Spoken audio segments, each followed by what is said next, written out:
waking up and the stars align. SSG, I'm in my prime. Hey, wanna join the gang, but you ain't got ties. Pulling right up, right where you Alright man, so we back again with another reaction video. Y'all went crazy on my first reaction video. Today we're gonna be reacting to It, Welcome to Derry. New Pennywise show that's out. I've been watching it, hopefully y'all been watching it. It's probably the best series out right now, not even gonna lie, besides Stranger Things. We're going to be doing a few reactions to these commentary channels that I found that covered the show itself. Y'all went crazy. Like I said on the last reaction video, I had posted a segment from the stream. Like I said, I'm going to just be hitting y'all with more reaction videos, so stay tuned. Make sure y'all follow and subscribe to the main channel. I'm going to be posting more vlogs on there. I just dropped the DreamCon vlog. If you ain't watched, go check it out. The vlog is fire. Let's get straight into it. Man, we back with another stream, man. How y'all feeling today? Joshy, what's up, my boy? We're gonna be reacting to some Welcome to Derry, cause y'all went crazy on my YouTube short, so I figured we'd do some reactions to that. I found these little commentary channels that cover the episodes. A few of them funny, as y'all know we like the little funny ones. So we're gonna react to this one, which basically breaks down the last episode. Also, I gotta give a spoiler alert before I even start, because I know some people ain't see it yet. Feel me? I feel like my last video I ain't do no spoiler alert. So just in case y'all ain't see the last episode, you know what I'm saying, y'all might want to come back. Okay, so Welcome to Derry episode 7 has one of the most horrifying. Mike's father lies in his deathbed. We learn it's something he's kept from his son for years and years. However, it's in his dying days he finally reveals the truth. Now, I know the phrase, the book was better, is often a term that gets bandied around quite a lot. Films and TV shows, you know, they just don't have the capacity to match the extensive amount of things that you can fit inside a book. A novel allows you to hear characters' thoughts, and books aren't really restricted by runtime. There's no budget as well. Your imagination is what does the work. Often you'll imagine things a certain way, and it'll be far more vibrant than what someone's able to pull off. That's the crazy thing too. The fact that the books is far worse than the show in the movies is crazy. Like, it's some shit that they couldn't even show in cinema with it. Your life. The actors on how you imagine them. Media is restricted by that budget, and yeah, it can be difficult for things to live up to your mind. To be honest, this was always something I worried was gonna happen with the Black Spot. In the book, the bar is descended upon by the Legion of White Decency, who are all wearing KKK robes. So in the trailers, when I saw the gang rocking up in plastic Halloween masks, I did kind of think they might be cheaping out. However, I think the scene we get in episode 7 goes far beyond anything in the text. Throughout this video, we're going to be discussing this incredible moment and why it's so horrifying and devastating. Yeah, man, that episode was tragic. R.I.P. my boy. R.I.P. my boy. Like I said, spoiler alert. So just saying again. But R.I.P. my boy. No, R.I.P. Rich. And this is the Heavy Spoilers Show, and here we talk about movies and TV shows every single week. If that sounds like something that you're into, please hit the subscribe. They slutted out Bev. Nah, for real. They all had to cook her shit just so they can lose their innocence. That shit is sickening. Terrible. Let's get into the video. Take my hand. I know a way out. Okay, so though it primarily focuses on the loser club, crazy. Wait, hold on. Let's run it back. How many dudes in the group, bro? Crazy. Okay, 1, 2, 3, 4, 5, 6 niggas cooking her. Crazy. Though it primarily focuses on the loser club, in the fictional town of Derry, we do get interludes that help break up the story. Yeah, R.I.P. my boy Rich. The novel's tapestry. He was the only one that was really like a kid. He still has innocence. For its visceral blend of historical atrocity and otherworldly dread. That is, of course, the fire at the Black Spot. Now, to me, this incident is something that really exemplifies why it transcends your typical monster tale. The Black Spot terror lies not in just its gore of jump scares, but in its masterful She took the starting 5 and the 6 man. Community turning on itself, paranoia, suspicion, destruction, and death. Ultimately, it's a scene that's about the worst that's in humanity, and Pennywise just happens to be there. That's the thing too. Like, I'm confused why he take it. So Pennywise took it so light on the losers. The first, I guess it's the second losers team. The movie that came out in 2017. But in the show, these kids in the 60s, like, he fucking them up bad. Like, what's the difference? Is it because they got the turtle protecting them? Like, he ain't holding back at all. Understand the terror behind the black Like, spot. I don't even think in this show they could even, like, get no type of hits on them. In the movie, they was actually swinging shit, hitting them with poles. Like, not in this show. They ain't even, they ain't doing none of that. Have to look at Derry's coast. That boy was hungry in the show. The Black Spot's a makeshift nightclub established by This black was soldiers a vicious stationed feeding nearby cycle. the Derry Army base. During this era of rigid military segregation in the United States, black servicemen were barred from socializing with their white colleagues. Thus, they were given this refuge, a sort of sanctuary where they could be themselves and just enjoy life. In the book, it transformed into a vibrant bar that was a haven for music and dancing. This is much like what we saw in episode 6, with it seeming like a great hangout. However, to the white people in the town, the Black Spot became a symbol of defiance. In the novel, King draws from real historical tensions and uses this as a way to flesh out the horror. Lynchings, assaults, and arson attacks were commonplace at the time, and society had a constant undercurrent of violence, which applies perfectly throughout this episode. Now, the show takes things up a notch, and it also has it acting as a hiding spot for Hank. Suspected of killing the kids at the Capitol Cinema, the city's turned towards vigilante justice. This is somewhat history repeating itself. I didn't even care at the fact that it was kids in there. The Bradley gang rolled into town and were eventually gunned down by the citizens themselves. Violence and anger were rising, and thus people took things into their own hands.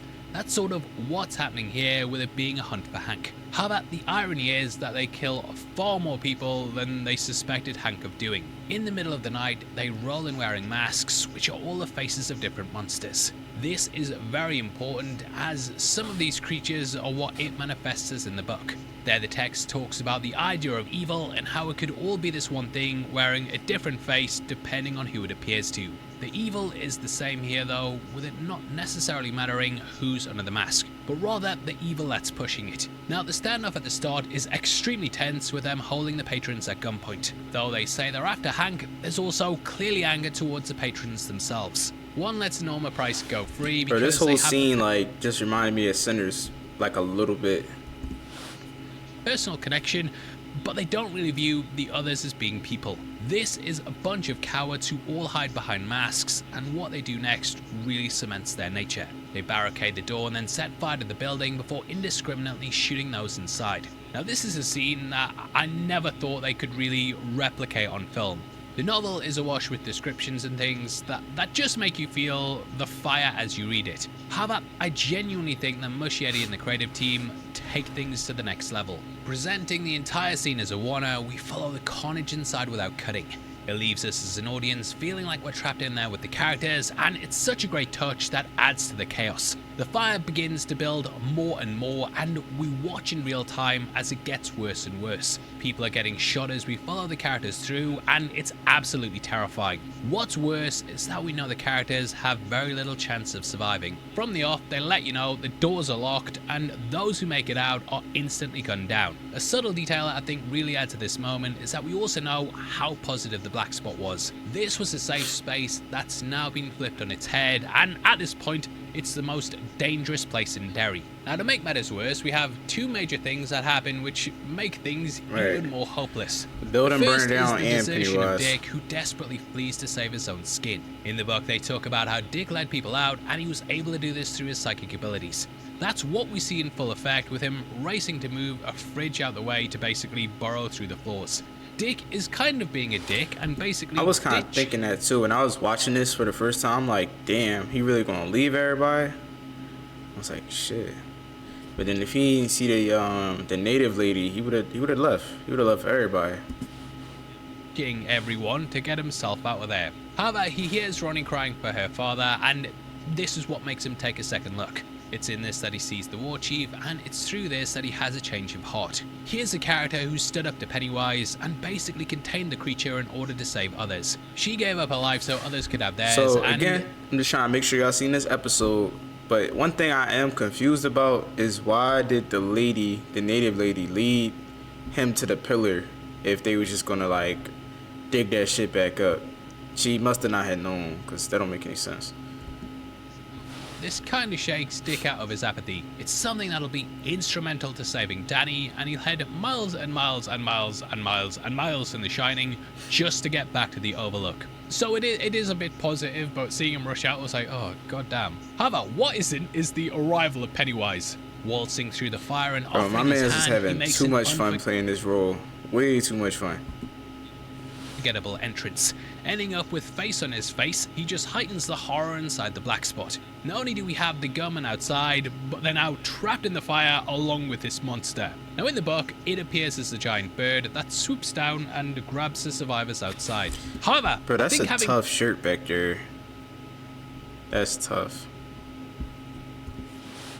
Pennywise is a much better way to take things. We're actually working on a breakdown of it chapter 2, and one of my biggest complaints is that they don't really use Pennywise that much. I know the creature is formless and it makes sense to have it appearing as lots of different things, but let's be honest, mate.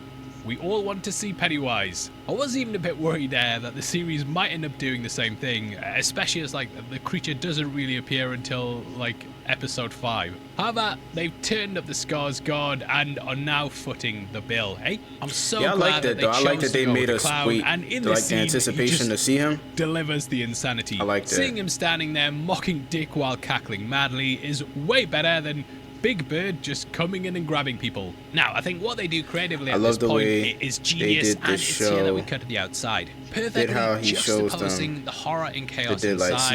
We see Bowers smugly standing there calmly watching his work. There's no panic and just a sense of pride across his face that highlights the horrors that exist within humans and Derry itself. I love how they like barely show Pennywise though until like now, until like he just stands there watching. Now throughout our videos, we've often talked about how it is basically a metaphor for abuse and how reports of it are often ignored by authority figures. And yeah, over the last couple of years, you know, we've seen lots of times where lots of people have come together and talked about how there's one person who's abused them all. For years and years it got completely ignored, and there was one thing behind the evil that was causing so much pain. But people didn't just pay attention to it. Bowers is the chief of police, well, was the chief of police, but the fact he's doing stuff like this shows exactly why the town's the way it is. Evil wins here because it's allowed to. The people in power participate in it and are as much of a destructive force as Pennywise is. But I do think that it gets through the sum. We know from the book that in the aftermath of this attack that the town turned a corner. Yeah, they the true evil though, the people that did that shit, that burned the black spot down. Like how do you just go back to living a normal life after doing that? The town came together to make things right, like, even knowing that it was kids in there is crazy. Around.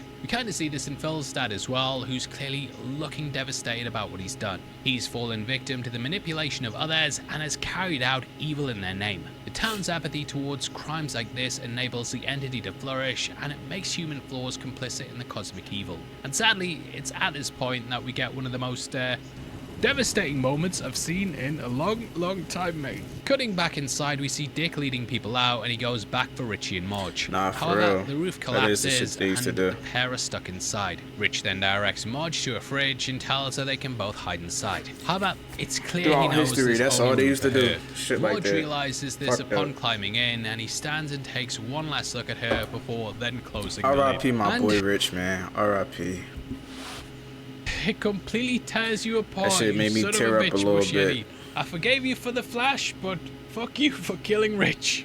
Now in our videos, we've often talked about how the best action scenes are always driven by emotion and not necessarily action. For example, the start of that Mission Impossible movie with the plane, absolutely incredible stunt, yeah, brilliant. But I always felt like something was lacking due to it not really having any emotional drive to it. No Time to Die gets a lot of crap, but I think the opening of that has way more weight because the characters are driven by emotion rather than just an action scene happening. Sure, there's action as well, but the characters aren't doing it to just do it. Bond is wrestling back and forth over paranoia, who to trust, and also the feeling of betrayal from Vesper that he's just been reminded of. That's now shown again potentially in Madeline, and though as this explosion's happening, crazy stunts, at the core of the scene is the relationship between the pair.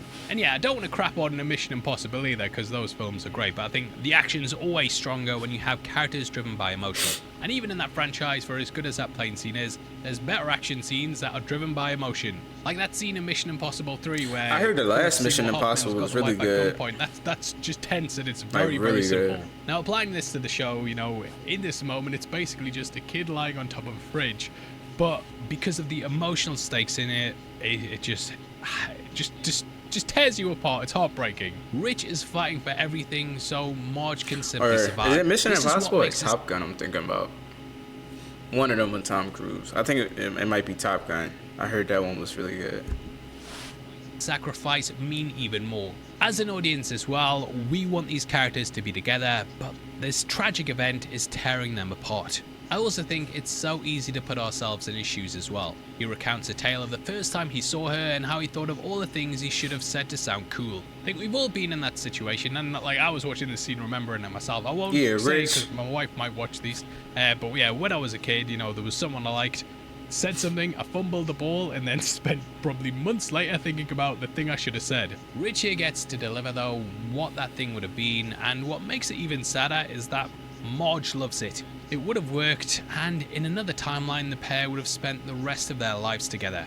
This is what makes it so harrowing. The pair confess their love, and like the knight he is, Rich holds the lid shut to protect her from being able to get Rich. out. When I'm not crying, you're crying. Part of being a knight is saving a fair maiden, and it's just a very childish way to look at things, but more adult than most of the things that we've seen in the show. The next day we then see Marge being rescued, and Rich still sat at the fridge holding watch. His eyes are completely I'm just so thankful that like they didn't go the route of like having them do like that last little segment where they able to talk to each other, and Rich talking about the whole how he was a knight and she's whatever he said, I can't remember. But I'm just glad that Pennywise ain't interrupt that scene. Like that was my biggest thing. Like I knew he was gonna check. I'm like, ain't no way that they gonna have a good moment like that. He playing the drums, they both having a moment, bonding moment. I'm like, something's bound to happen. And then already knowing how the story go with the black spot, I'm like, they're gonna kill him. They won't kill him off. But I'm just glad that Pennywise ain't interrupt and like mess up his speech and just grab him or some shit. Like that was my biggest concern. I'm like, bro, if that happened, I would have probably turned the show off. That would have made me mad. Even in death, he was making sure that nothing could get to her. It's just so sad. Over the top of this, we can also hear the song The Oath from the It soundtrack. In the first film, this is what was played when the group made their oath to return to Derry if Pennywise came back. He said this that shit hurt. them cutting their hands open with I thought all the kids was gonna check and except Will. I don't think it's any coincidence as well that the music is here and Marge was also put in a Coca-Cola fridge. It's these kinds of bonds and sacrifice. My bad, y'all. Do I think all the kids gonna die? Well, I don't think Marge gonna die, only because I think what people are theorizing online is true, where she's gonna end up being Richie's mom, and that's gonna be how Richie ended up getting his name, through the boy Rich. So I don't think she gonna die. Lily might check, the main girl. I feel like she gonna die. We already know Will gonna die because he gonna grow up to be what's his name's pops, and he's gonna die getting burned up too. But I just wonder if Ronnie is gonna end up being with Will, and that's gonna end up being their son in the movie. I don't know. But yeah, I don't think Marge. I think Marge got plot armor right now. She not gonna die. I don't think Ronnie gonna die, and Will's not gonna die, of course, until later. That made it so the Losers Club defeated Pennywise. If anything, if Lily don't check the main girl, I feel like she gonna get locked up in like another psychological or psych ward, some type of spot. If she don't check, they gonna lock her up. Cause it looked like the Shard John is making her go a little bit more crazy, like she losing her mind even more. The things the characters do here will also echo throughout the saga. They're gonna send her to Shawshank. Actions like this and what Rich sacrificed will bring it down. So even though we aren't necessarily getting a happy ending, there is some good that comes from it eventually. Rich making a sacrifice like this symbolizes not only his love for Marge, but also the kinds of unbreakable friendships that we all forge at some point in our lives. And again, it's one of the most devastating deaths I've seen in the show for a long time. Sadly, the tragedy of the characters being kept apart is also mirrored in what happens with Mrs. Kirsch. Outside, she arrives wearing her periwinkle getup and confesses to her husband that this is who she truly is. She's orchestrated this entire event to draw out Pennywise, but then realizes it's all been a lie. She too has been manipulated by the evil. Bro, he deserves an Emmy for that scene, bro. In many forms, when she called Pennywise Papa, and that nigga looked at her like, what? He looked at her like confused, but also like he was reading her.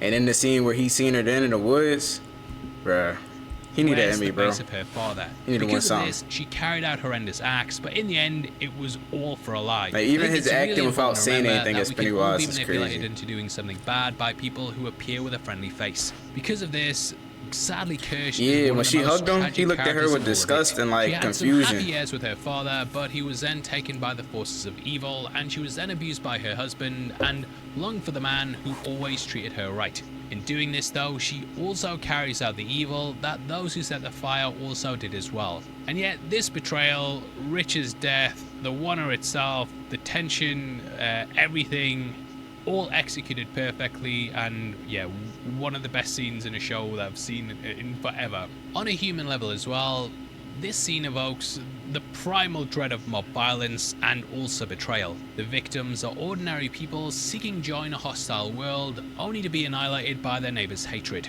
The Legion's actions as well aren't portrayed as isolated hate, but stupid. simply as... Nah, for real. I wonder if she gonna check though, cause we know in the second movie, Pennywise ended up basically cosplaying as her. So is she gonna lose her mind? Shit, she might end up going to Shawshank. Somebody getting sent to Shawshank. I don't know. Somebody getting locked up. But yeah, that last episode, that might be between that and what was it? Which episode did I like a lot too? I think it was episode 5 or 6 when we finally seen Pennywise, and he came. He was acting like he was the little boy. I forget the other little boy name. That one and the Black Spot episode is probably the best two so far. The whole series itself is fire, but those two probably my favorite 2 episodes. But let's get into the next video, shall we?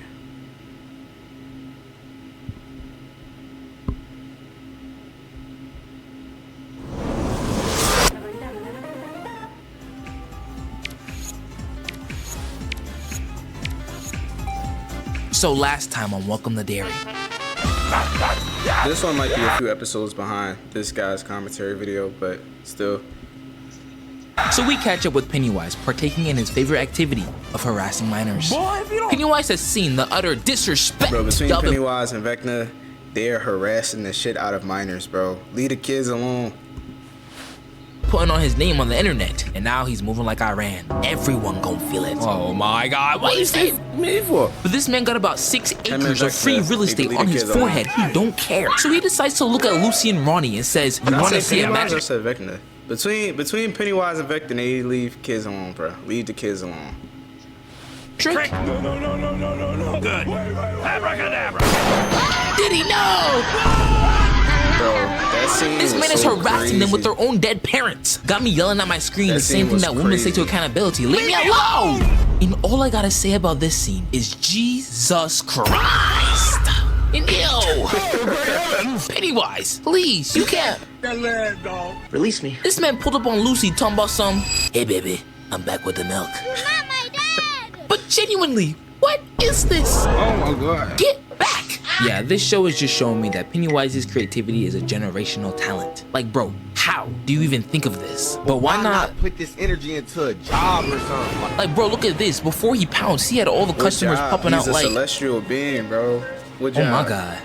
He was made to destroy. In this scene, all I have to say is disgusting. Cause why does every episode got me feeling like I just got the "she busy little bro" text? Sick to my stomach. So in episode 3, we get a flashback of when General Shaw fell under the spell of that black girl magic. Had this man on IG talking about some, "I swear I'm from Wakanda, cause I'm choosing my black queens forever."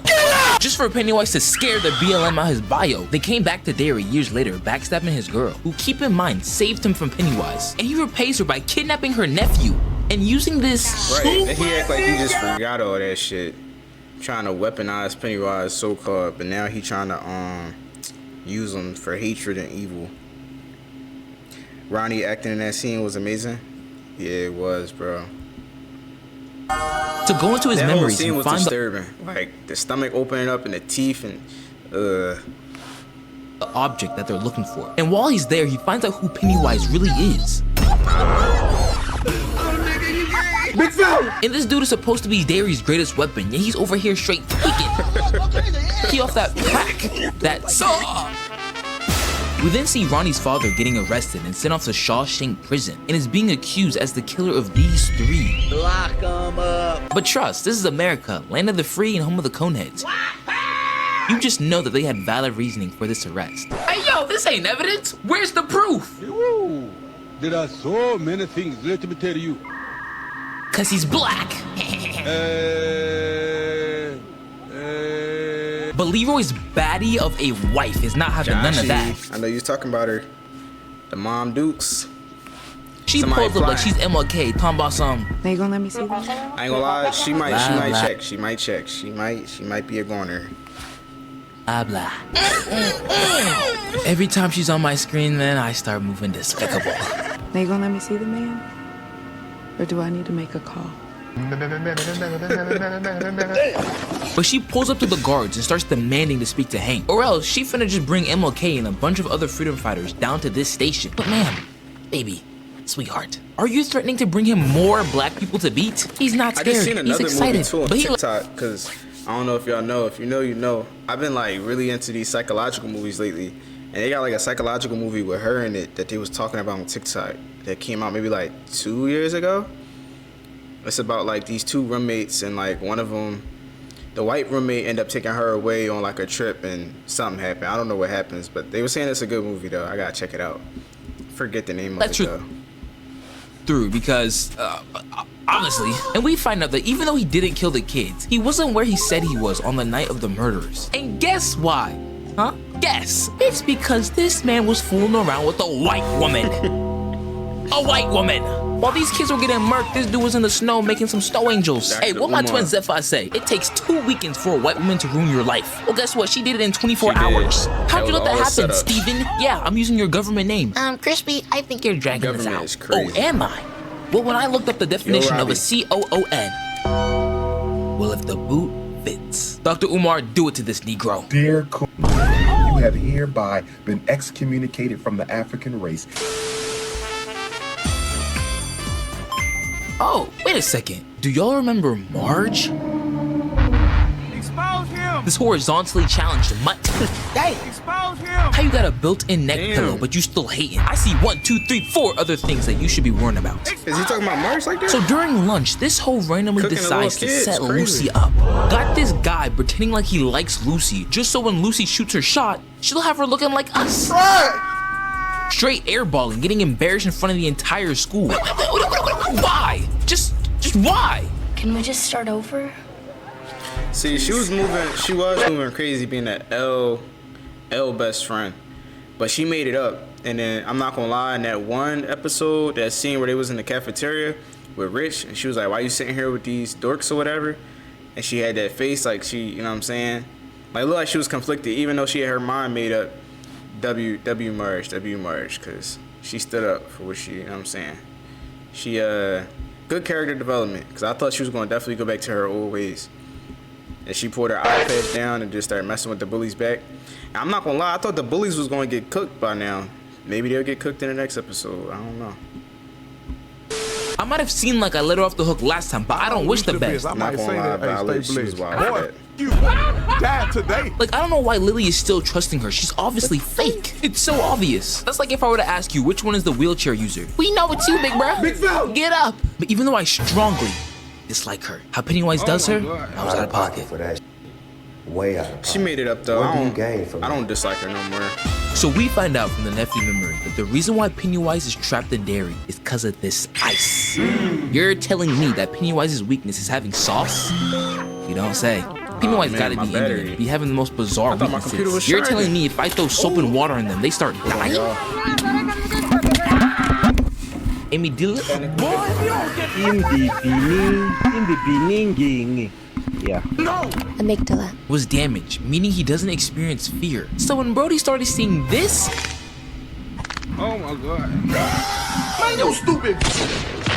man blicked his wife with no hesitation. So the scene cuts to the kids, and them boys are higher than Pennywise's lineup. But as Maddie is Did I leading ever watch the way, they hit a Stranger dead Things? Yeah, bro, I'm caught end. up. But when they start to head I might back, still Marge do, bumps into the watch body party of though. Susie. Right. Then the body of Right now, Teddy I'm and caught up. Phil pop out of the Party, watch water. party And what is for bro second over there doing? Miley Cyrus, is that you? But But let as me he's spinning charge on the my pole phone. and Let me charge singing, my Lily phone. turns around and sees the body of Maddie pop out the water. Now, during this entire show, Pennywise still hasn't shown himself. He's moving like those people on IG who refuse to post their face. Don't be shy. we know your child. So as Maddie is spinning on the pole, he starts saying, You don't remember me? You don't remember my name? I don't know, bro. What's my name? What's my name? It's Pennywise! You're back! When? Bro, that might be the best episode besides the Black Spot episode. And these boys start running. Stranger Things ending theory. Are you caught up before I get into it? I'm assuming you caught up. I'm not gonna lie. I think that 11, I think she's cooked. I'm not gonna lie. She's gonna have to sacrifice herself only because there's no possible way that she's gonna be able to live a normal life because the government is gonna keep trying to weaponize her. That's all I'm gonna say. Josh, she said chill. That's all I'm gonna say though. I feel like that's not really a spoil. That's just my theory. That's been my theory since season 1. That's all I'm gonna say though. I feel like she's cooked. She's gonna have to sacrifice herself. But she low-key deserves to die. You should kill yourself now. Cause she stands up, waits 4 seconds, bro, I think she turns around, turns back, then yells, Now I'm playing. Pennywise is lucky I wasn't there. I would have been like, hey, leave those kids alone. No.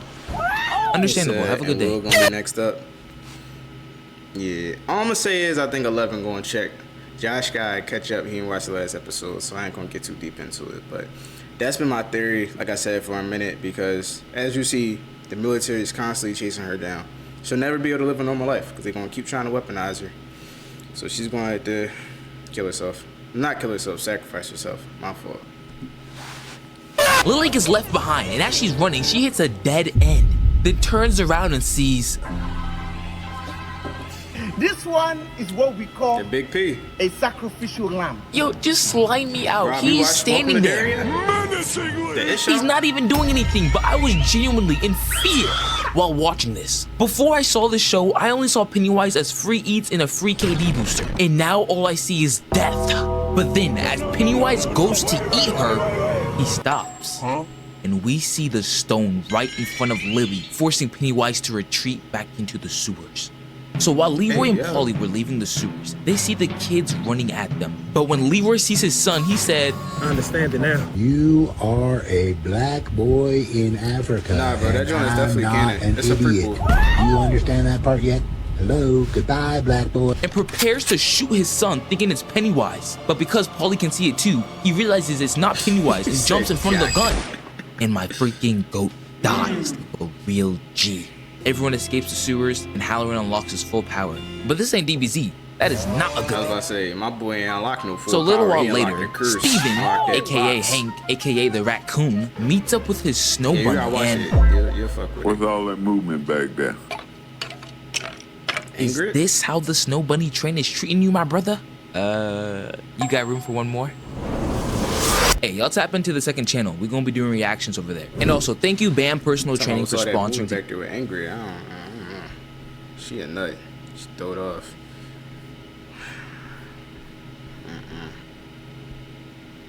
Alright, I got one more. Should we do the It theories? We could probably watch half this video, and then I think I'm gonna hop in the Ghost of Yote. Pennywise's true form, the Deadlights. In the It movies, Pennywise the dancing clown isn't actually a clown at all. According to both Stephen King's novel and evidence throughout the films, the clown is just one form taken by an ancient cosmic entity whose true appearance exists as orange lights that float in a void outside normal reality. These are the Deadlights. In It, Chapter 2, when Beverly encounters them as a child, she sees swirling orange energy that seems to exist in multiple dimensions at once. The theory suggests that what we call Pennywise is merely a hunting costume, a shape designed to lure and terrify, while the Deadlights represent the creature's actual form. This explains why defeating the clown body isn't enough. The entity exists on a level beyond physical reality, which is why the losers must confront not just the manifestation, but the cosmic horror behind it. The Deadlights can consume minds, trap souls, and exist across time simultaneously, suggesting it is less a monster. He literally was going easy mode on them, bro. Easy mode, not even medium. This show, nigga, on full difficulty. More a force of nature from beyond our universe. Georgie's survival. Georgie Denbrough might not have died in the sewer. Right. This theory emerged because of specific moments in both films where Georgie appears to Bill in ways that feel different from other Pennywise manifestations. During the flooded basement scene in the first movie, Georgie reaches toward Bill with his arm intact, then suddenly it's torn and bleeding. Supporters argue this switch indicates Pennywise is manipulating a real Georgie who's been kept alive in some form. In It, Chapter 2, when Bill enters the sewer and finds Georgie, the boy speaks with unusual clarity and emotional depth for a Pennywise puppet. The theory suggests It keeps victims in a state between life and death, feeding on their fear over years, rather than killing them instantly. I think he do that with some people, but Georgie, nah, Georgie gone. R.I.P. Georgie. Would explain the missing children's extended absences and the way certain manifestations I think he keep seem them to alive, retain like preserve them like food, basically, because that's what they are to him. But after a while, he gonna eat you. Like, if not, he just gonna waste you. Like, all those people in the air is dead. They ain't alive. genuine personality traits. If true, it means Bill's final confrontation with his brother was even more tragic. Even if Georgie did survive, like, you already took my boy arm off. Like, he finna bleed out, bro. You know, like, you know what I'm saying? How he gonna survive that and be down there with all that blood loss? Like, he's dead. Georgie was aware and suffering the entire time. Richie's secret. Richie Tozier's sexuality was allegedly hinted at throughout the entire first film. Years before, It Chapter 2 explicitly revealed his feelings for Eddie. Fans who support this theory point to is Marge, because that's how he gets his name. I think that theory is true. How Richie constantly uses humor as a shield, particularly when emotions run high. You said fuck Georgie? Why fuck Georgie? What'd Georgie do?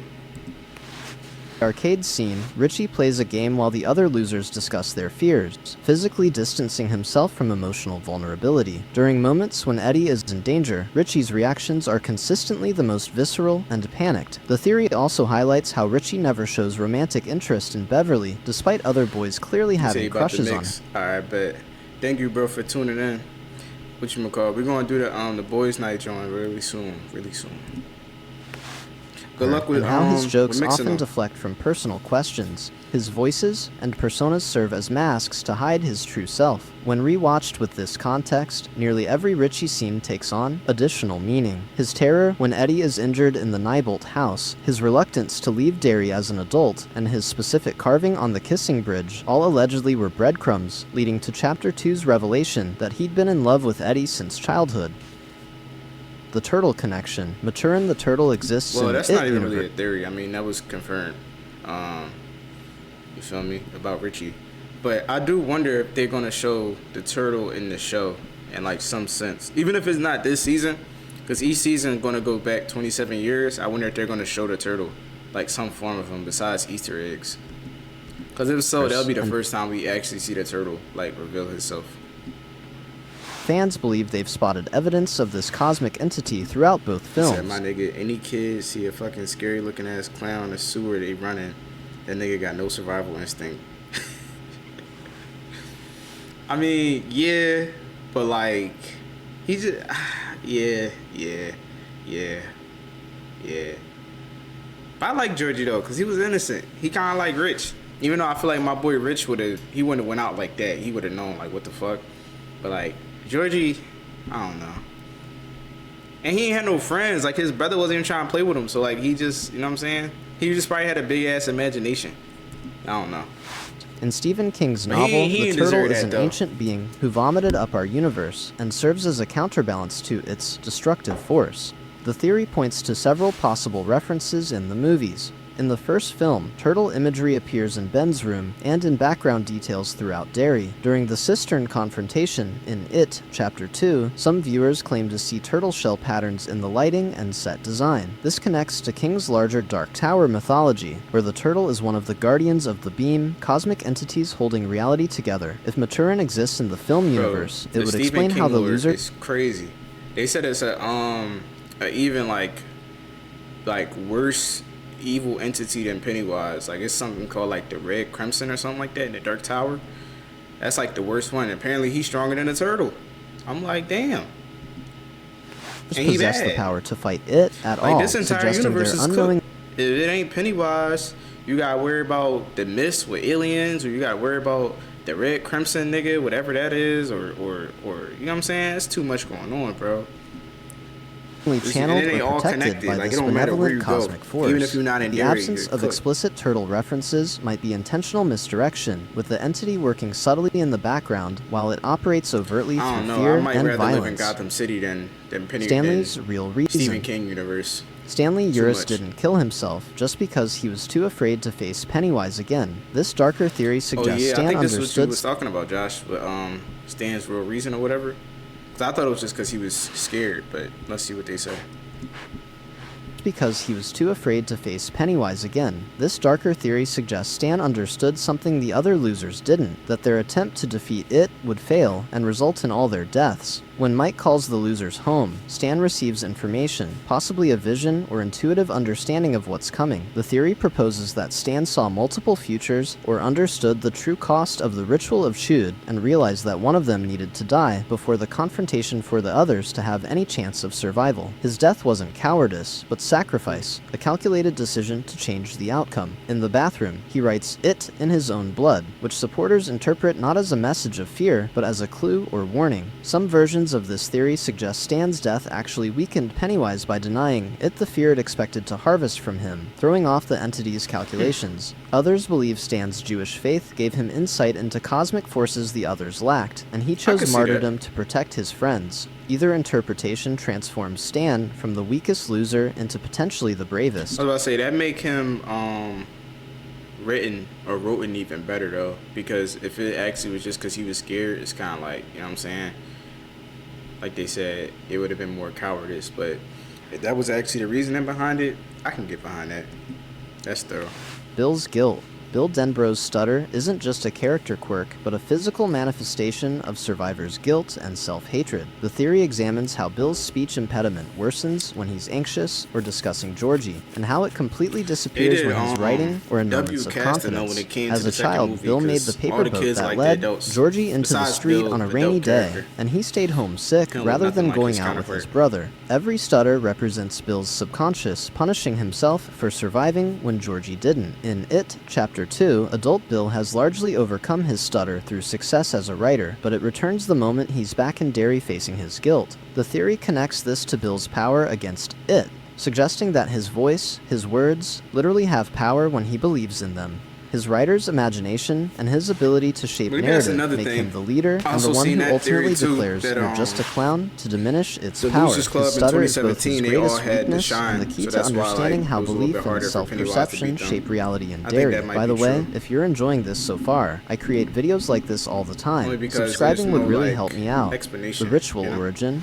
The ritual of Chud failed in It, Chapter 2, because Mike Hanlon either misunderstood it or lied about how it works. In the movie, Mike tells the losers to collect artifacts from their past and burn them to complete the ritual, claiming he learned this from studying Derry's history and indigenous peoples. The theory argues this was never a real ritual at all, or Mike deliberately gave them false information. Evidence includes how quickly the ritual fails, Pennywise's mocking laughter when they attempt it, and Mike's later admission that the Shokapiwa tribe who supposedly performed it were actually all killed by it. Some fans believe Mike invented the ritual entirely, desperate to bring his friends home and knowing they'd need something concrete to believe in. Others think the real ritual of Chud from the novel, involving a metaphysical battle of wills and imagination, was too abstract for Mike to explain or for the losers to perform. The artifacts themselves might have had power, but not because of any ritual, rather because they represented genuine belief and connection. This theory reframes the entire second act of It, Chapter 2, as the losers clinging to false hope while the real battle was always going to be psychological. I think Mike's might have been the strongest. Beverly's vision, meaning Beverly Marsh saw something specific when she looked into the deadlights as a child, and different theories interpret her vision in radically different ways. In the first film, Bev floats among the deadlights and sees flashes of the future, including the losers reuniting as adults and their confrontation with Pennywise. The most common theories suggest she saw every possible timeline simultaneously, understanding in that moment that their childhood battle wouldn't be the end. This explains her strange calmness afterward and her cryptic statements about the end, and we all come back. A darker interpretation proposes that Bev saw all the ways they could die, including her own death, and the trauma of this knowledge stayed buried in her subconscious. Some fans argue she saw something even worse, perhaps the true nature of it or the deadlight's ultimate purpose. Information so horrifying, her mind suppressed it entirely. The theory also examines why Beverly was able to escape the deadlights when others who see them are consumed. Perhaps her specific trauma, her history of abuse and survival, gave her a tolerance for horror that others lacked, or maybe the deadlights chose to release her as part of its larger game with the losers. Timeline with the book version. Mike's manipulation. Mike Hanlon manipulated and lied to his friends throughout It Chapter 2, making him a morally questionable character despite being positioned as the hero. At that joy. Like, Ingrid, she already cooked because she already kind of crazy, so it's just going to make her even more crazy. But, like, I wonder what's going to happen to Will. Unlike the other losers who left Derry and forgot, Mike stayed and became obsessed with defeating it, spending 27 years preparing for its return.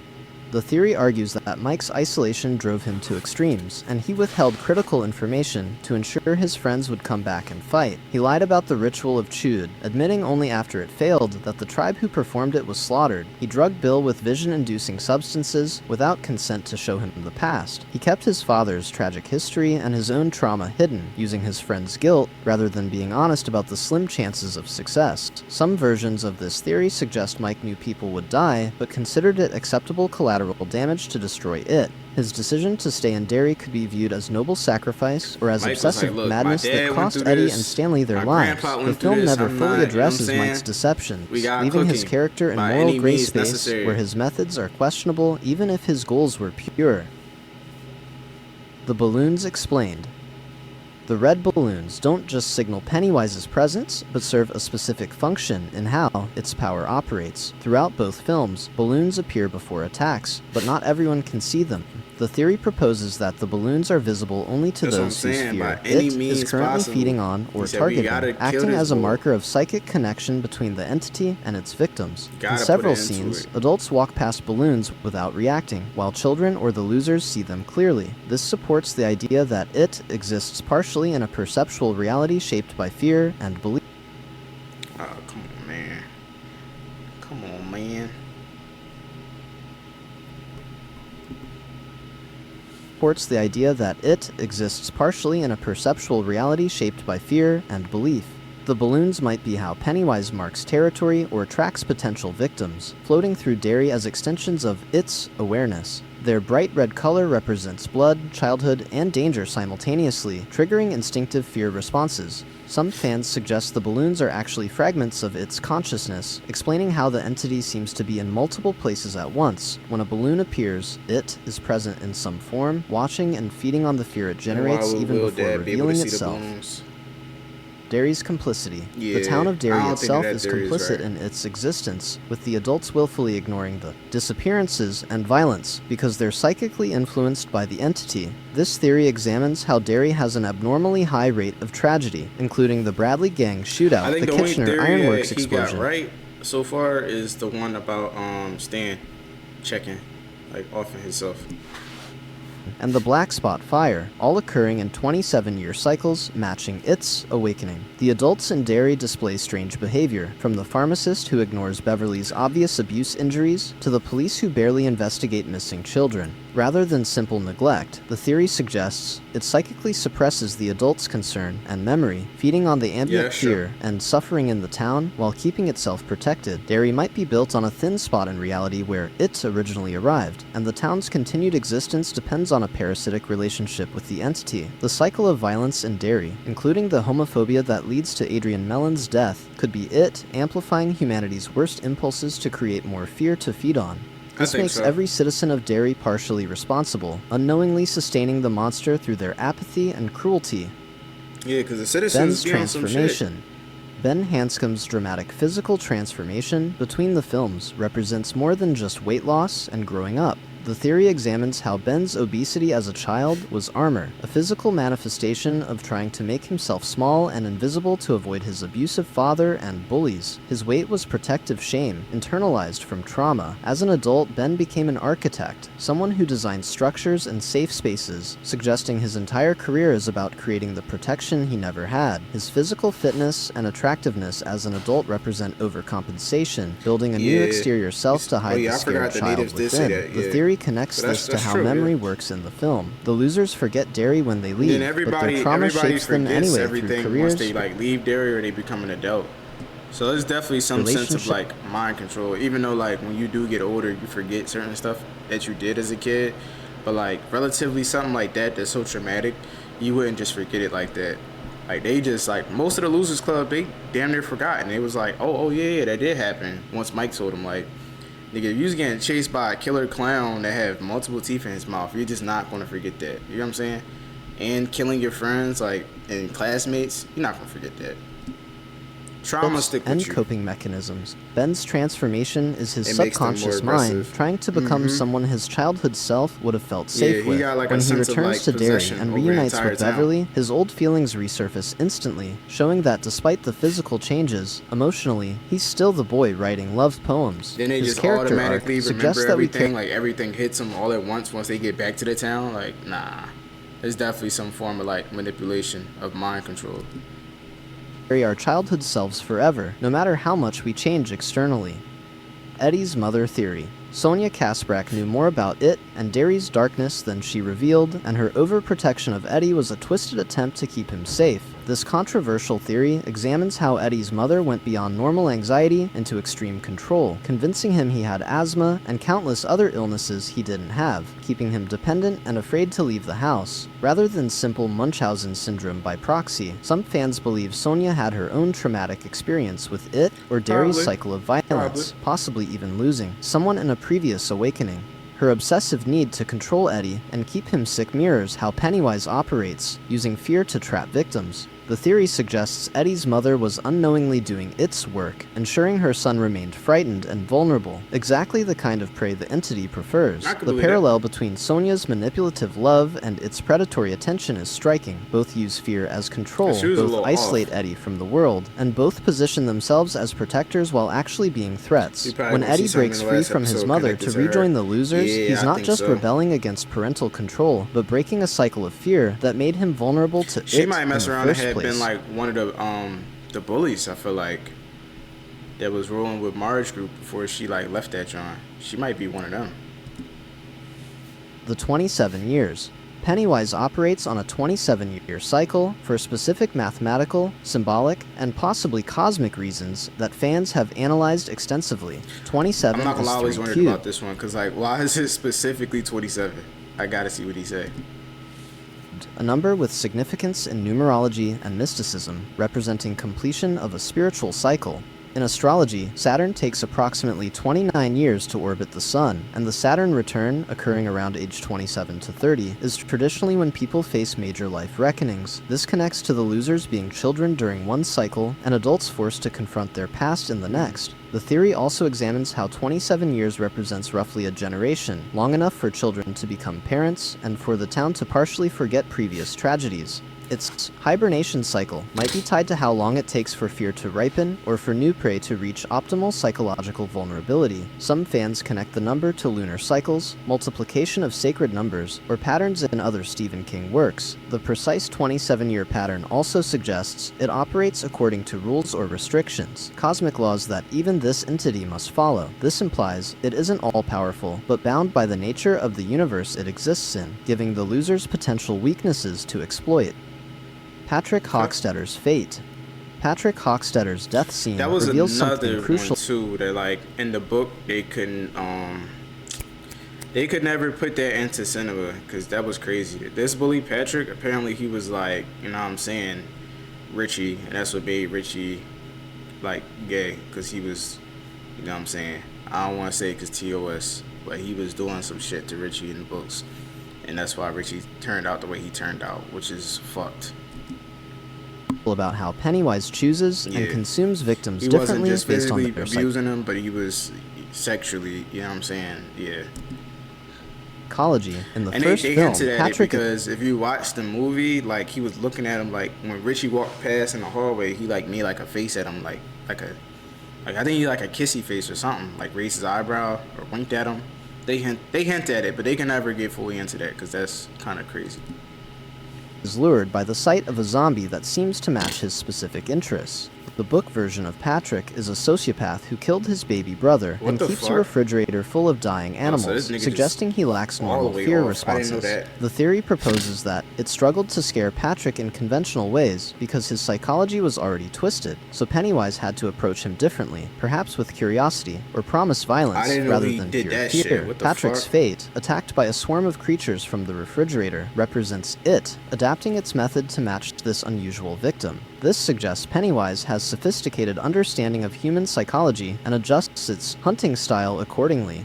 For normal children, it uses classic I didn't know fears. he For killed his someone little like brother. Patrick, That's who's already insane. broken, it might have to use Only thing I different knew bait about Bull entirely. was what he Some did to fans Richie. believe Patrick's That's death was crazy. quicker and less theatrical because it found him less satisfying to feed on, or alternatively, that Patrick's darkness made him especially delicious to the entity. If you enjoyed this, consider subscribing so you catch every Damn, video so that's I crazy. make. So all in all, I'm not gonna lie.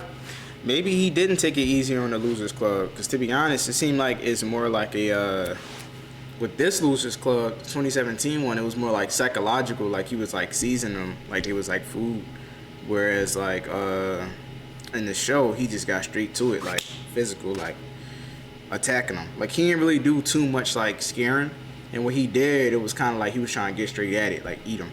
Like even when he like popped up in Ronnie's room, he just was on it, like, you know what I'm saying? If the door ain't open up, he would have got her. I think that he was more hungry in that one. And then when this feeding cycle came around, he was like, let me actually like mess with them so they can be seasoned up a little bit. And then even with the town, because like he definitely doing some type of mind manipulation on the people, because the people at Darius is they off. Like, what the hell? Yeah, I don't know. All in all, Pennywise is definitely like probably the worst fictional villain / horror character. He's crazy. But it's okay, yeah, the band's had me held me through